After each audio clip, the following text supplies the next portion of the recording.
धरती पर शेर को राजा कहा जाता है, हवा में चील को। लेकिन महासागर का असली बादशाह कौन है? ऑर्का, यानी किलर व्हेल। लेकिन रुकिए, क्या सच में ऑर्का को कोई हरा नहीं सकता?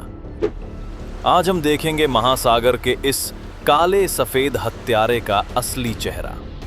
ऑर्का केवल ताकतवर नहीं, बल्कि दिमाग से भी घातक शिकारी है। हर शिकार से पहले ये टीम बनाकर रणनीति तैयार करती हैं।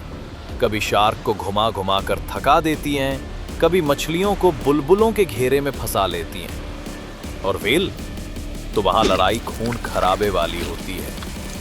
सोचिए, 170 टन वजनी नीली व्हेल भी ऑर्का से डरती है, क्योंकि ऑर्का बार बार धक्का देती हैं, काटती हैं और आखिर में विशाल जीव थककर हार मान जाता है।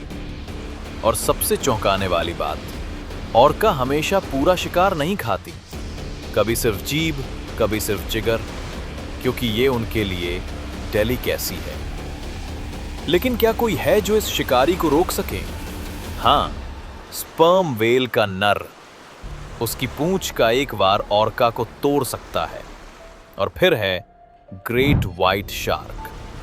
अगर शार्क पहले काट ले तो ऑर्का भी मुश्किल में पड़ सकती है, लेकिन ऑर्का की चतुराई ज्यादातर बार जीत जाती है।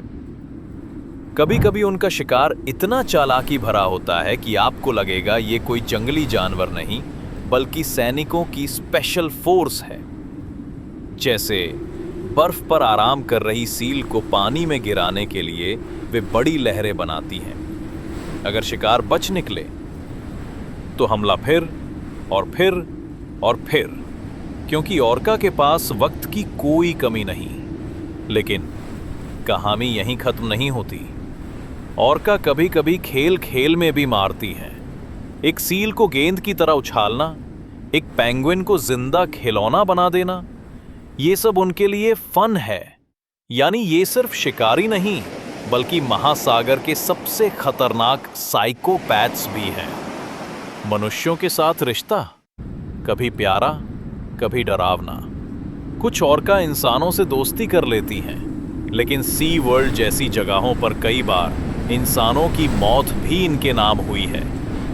ऑर्का अपने खेल में इंसानों को भी शामिल कर सकती हैं, और उनके लिए हम बस रोएदार सील हैं। तो क्या ऑर्का वाकई समुद्र की रानी है? हाँ, शक्ति, बुद्धि और निर्दयता, इन तीनों का मेल है ऑर्का। लेकिन याद रखिए, राजा भी अजेय नहीं होता।